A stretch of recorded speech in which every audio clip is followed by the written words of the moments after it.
Welcome to Business Talk on Business Tech with me, Michael Avery. And the financial services industry has certainly seen drastic technology-led change over the last few years.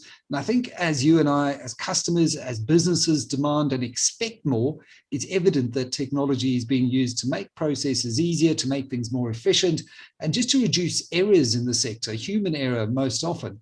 However, at the same time, the banking sector is constantly at odds with delivering a balance of high tech as well as high touch. We still, at a certain level, want to be able to speak to a human on the other side and not necessarily have our queries answered by a bot.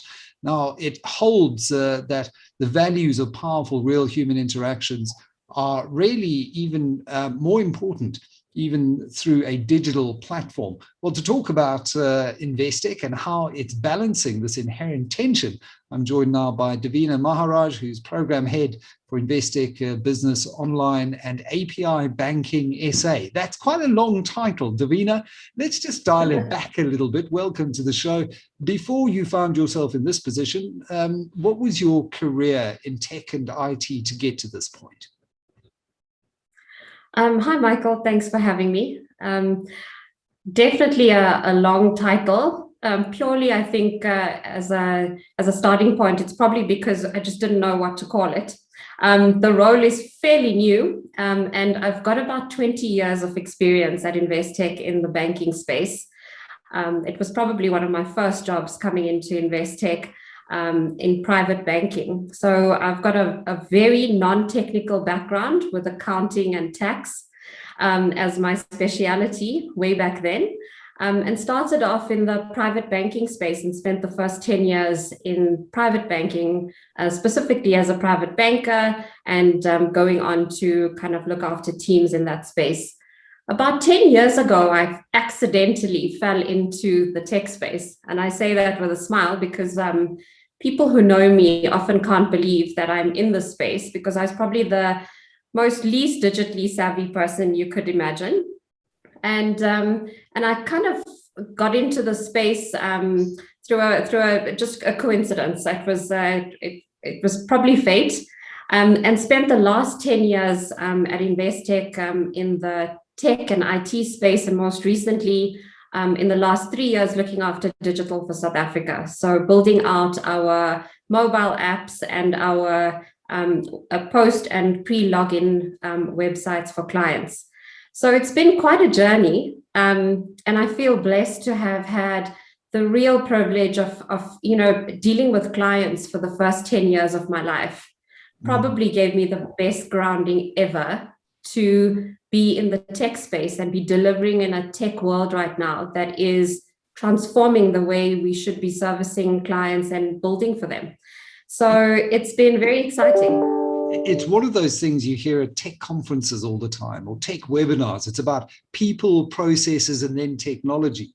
And it becomes a bit trite when you hear it trotted out again and again. But it really is in this particular era. And I think with your background coming through the private banking, private wealth space, and then into tech, you've got quite a unique position and a lens through which now you can view this high-touch, high-tech environment. And one of the big issues is in artificial intelligence. It has been shown to have potential biases coded into it when it comes to credit vetting, for example.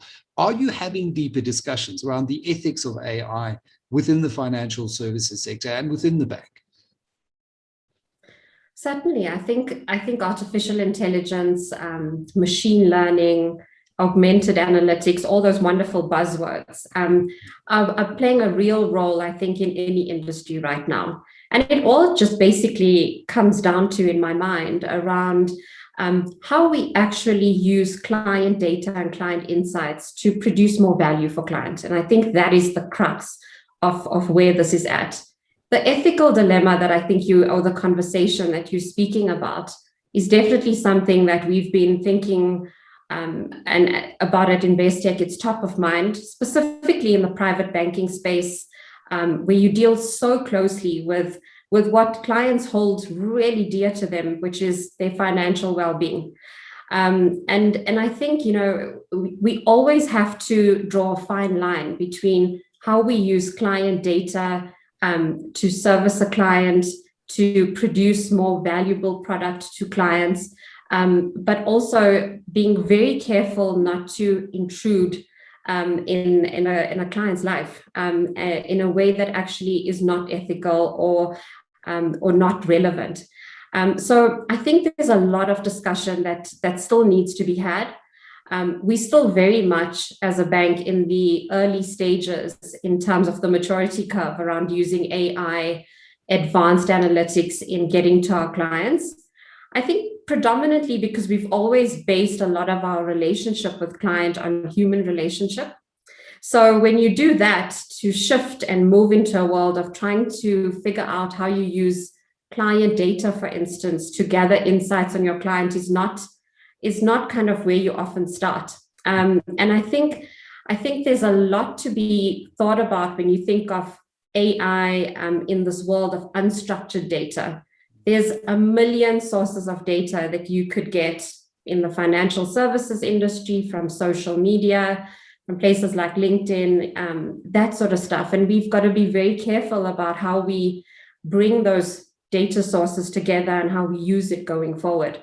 So it definitely is a conversation. And it weighs, I think, heavily on a lot of us who are leading the charge in terms of how do we use it, and really how do we use it in a way that actually is going to be meaningful for our clients. Yeah, I think that's a great departure point, because as a user of financial services, I would love to have more tailored products, more tailored services to my particular life stage or journey. I've got 2 young children, and so life insurance and that kind of thing at the right time. And I recall about 10 years ago, before I had children, getting offers from big life offices for life insurance. I was like, well, you don't understand where I am. And so as a user, you want that. But on the other side, I suppose there is a sense that you could overstep your mark when it comes to data privacy and that kind of thing. Maybe some people might not want that level of engagement and touch. It becomes a big challenge. I mean, how do you bridge the two? How do you bridge that inherent conflict? I think it all starts with the way you build a relationship with a client. And I think in this age where we are seeing digital platforms emerge where there's very little real life interaction, it's about the fine balance about how you do that. So you get different segments, I think, or personas of clients. And a lot of the marketing agencies will tell you, you create a persona of what you think a client is, where their where they are in their life cycle, their journey. So you've got to be very in tune with how you actually approach and use that sort of data in how you market, in how you approach, in how you upsell, cross-sell products. And I think the departure point that we always try and adhere to at Investec is it's not about the sell or a product or a financial service that we can offer. It's about saying what is actually going to add value to this client at this point in their life. And we really try hard, I think, to mix it up in terms of data points, because I've learned through experience over the years, just to go purely on data that you've gathered cold from sources without actually having any interaction with the client at the end, any human interaction, can be quite dangerous. So I think some of the techniques that we think about when we look at how to use data is how do we combine the human interaction points, the conversations we have with our clients, with the data that we're seeing, so that we put together a story and a narrative that feels more warm than pure digital. And I think I've seen clients really respond to that. Because if you always approach it from, is this going to add value to you? Actually, if it doesn't, that's also okay. I think people respect that. And at the end of the day, you create value in the longer term that's sustainable, not just short-term incremental, revenue growth or that sort of thing that people look at now. And as you mentioned earlier, this is still a very nascent journey that Investec, indeed most banks, are on. And so it is also about trialing things and seeing if they work, and if they don't, then being able to adapt quite quickly. And I think Investec did that a couple of years ago with the robo advisory business that was launched. It didn't quite fit in the market segment that you service, which is a very high touch market segment. So it was very quickly pulled back. And so I'd just like to understand how you approach that whole iterative process inside an organization that, let's face it, it's entrepreneurial by nature, founded by Ian Cantor and Stephen Kossoff. All of those years ago, there's been a change of leadership, but it really is part of the DNA of the business. Just share some insight into how you approach it inside Investec. I think, Michael, it all starts with having a truly brave leadership team. If I have to say it like that, culture is very important in any organization. And I think we are fairly privileged and lucky, I think, in the financial services sector. And this is, I think, a compliment to all the other banks in the sector as well, in that they're not afraid to try new things. And I think that is something that is a real testament to, I think, the financial services sector in South Africa. I think banks, big banks, medium-sized banks, and some of the new players in the markets are pushing the envelope in terms of how we service clients, what we offer, how we bring in more than just financial services, but start building things like ecosystems, platform businesses. So I think the thinking from all of our peers is almost what is driving the innovation and iteration in the sector. So I feel very privileged to be amongst peers in the banking sector that actually push me constantly and push, I think, each other around where we need to be. I think specifically at Investec, though, we do have a very entrepreneurial leadership team where there's a very open door policy about coming to fight for a new business or a new business case that is brand new and out of the ordinary, as we often say at Investec. So I think while technology is something that often scares large corporates and gray-haired executives, I think what you need is an open-mindedness and a curiosity from leaders that I think we're quite lucky to have at Investec. And I think we can't be afraid to try new things and fail within boundaries. I think that's the reality. There is not a single company that is truly successful in this world today, and some of the bigger tech players I'm speaking specifically about that haven't launched stuff that has been huge failures. And I think that's the reality. It's about being able to know that you're going to take a few punts and you're going to do it with a risk-conscious mindset, because we are a bank after all. We have clients' money that we need to protect. But we do need to be brave. And I think that is a huge component in terms of being able to iterate and try new things. Right, that courage to innovate. And it's refreshing to hear you talk about that within the financial services space. I've often thought that who are going to be at the vanguard here? And I do think it's the banks, just because as a consumer, I'm on my banking app now, which lives in my pocket on my phone almost daily. And that touch and interaction is a daily process. Insurance, not really, because I'm only going to interact with my insurer when I've got to lodge a claim. And hopefully that isn't very often, certainly won't be every day. So I just think that touch is already there, and why I expect to see a lot of the innovation in financial services broadly being driven out of the banks. Now, there's another issue that I suppose is very germane to South Africa, and that's employment. And while we do see this technology driving fantastic change, making processes easier, more efficient, reducing errors, it is coming with something of an ethical problem of having to shrink your workforce in some of the roles that bots can now fill, for example, through robotic process automation or other areas. Are we going to see more of this? How are you thinking about this? So I think industry-wide, you're definitely going to see more of this. Whether it results in a loss of jobs or an impact in the workforce, I think that is the question.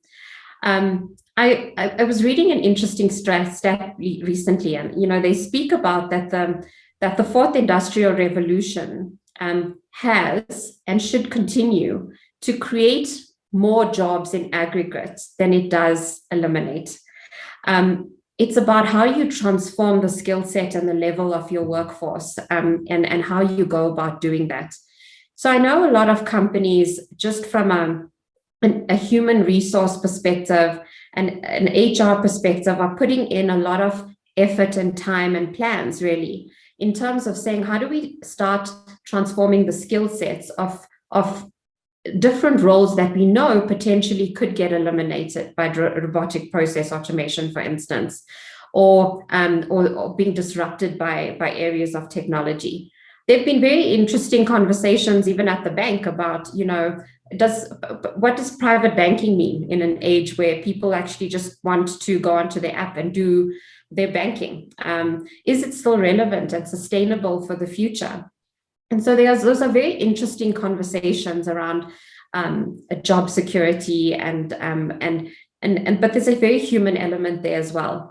I think as corporates and as companies, any business has the responsibility to transform what currently can be seen as a challenge in terms of the automation of jobs to a reinvention of a person's career. And I think that is where we have an opportunity and a responsibility as a corporate to approach the fourth industrial revolution or a technological change with that lens. We should be putting plans in place to train our staff into different avenues.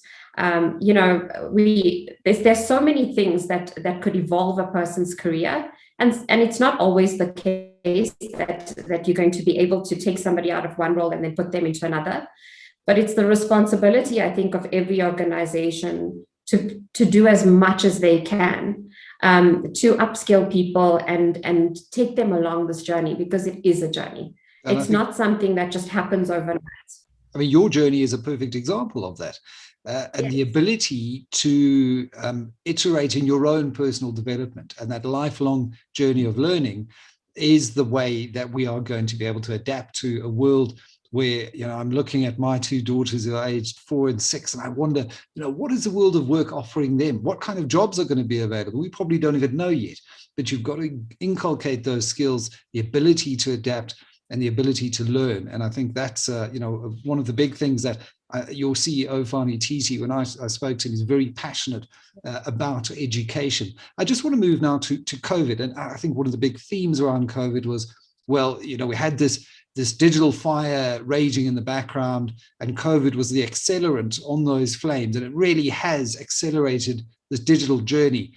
Has it had the same effect inside Investec? Have you leapfrogged technologically over the last year? Can you just talk me through how COVID has impacted you?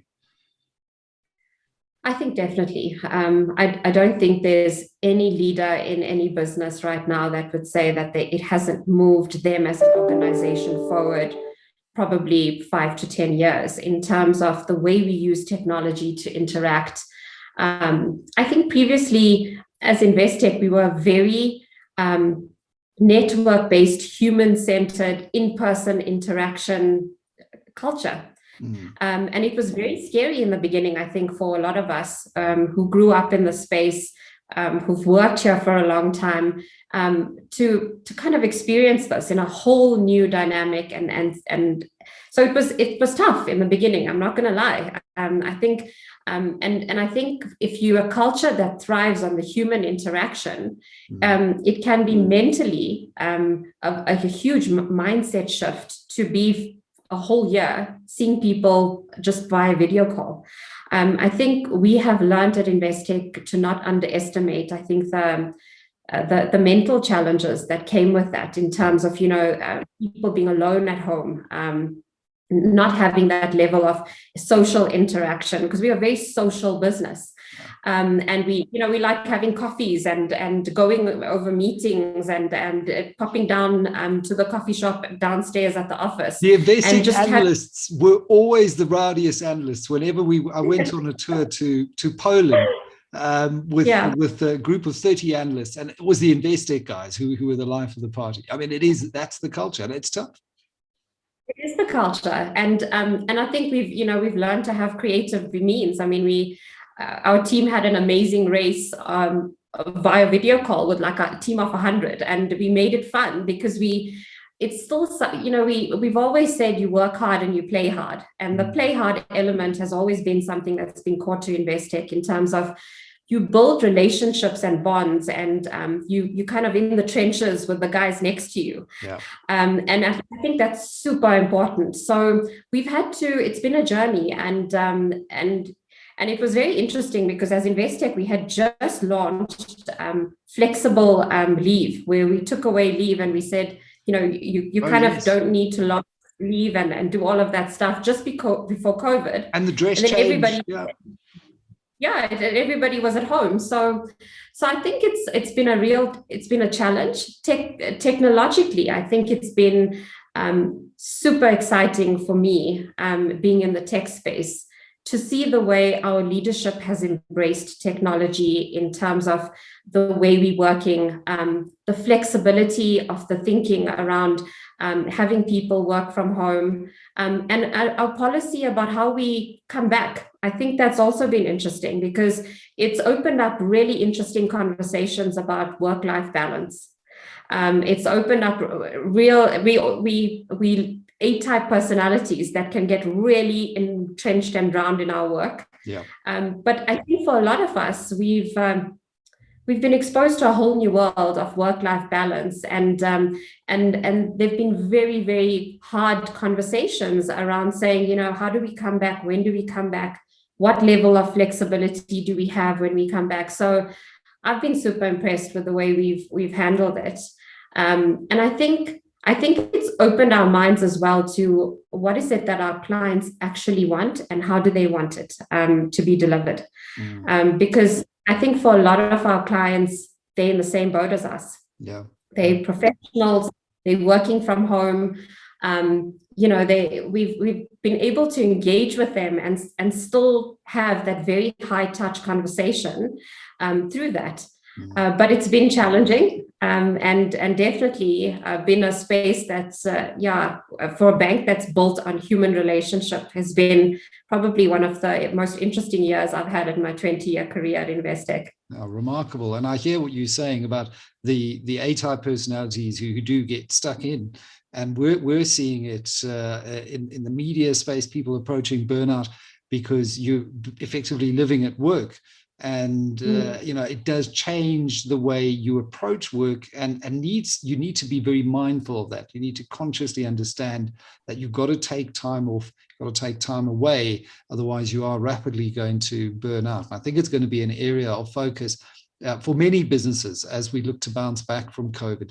There's another interesting area and element that's really speaks to your business title, API Banking SA. And if you look at the changes in this space, where you've got this addition of API platforms, customers can integrate their banking data into other apps and vice versa.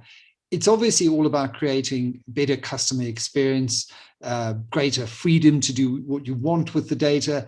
But I can imagine in the financial services space, it comes with a great deal of complexity because you are highly regulated. You're not a retailer that can just go and do whatever you want. You've got an extra 2 or 3 layers of regulation. How do you see this changing the banking sector? So I think API banking and platform business models are going to revolutionize, I think, the way we think of the way we service clients in any industry. I think it opens up. PSD2, I think, led the charge from a European Union and kind of UK perspective in terms of opening up the banking sector in a very highly regulated manner. I think in South Africa, we've seen kind of a lot of the banks move towards that in terms of having an open API platform. But I think where we specifically need to be doing work is around platform businesses and what that actually means. I think when people think platform businesses, we often think it's a tech platform, but it actually has nothing to do with being a tech platform. I think what APIs and tech platforms gives you, it gives you a new way to do business. And I think that's actually the crux of where a lot of the banks are thinking at the moment. I know specifically, if you think of a platform business model, the real crux of it is that it's driven by a network effect. It's driven by having your clients or third parties that don't necessarily belong to the Investec ecosystem produce product for us.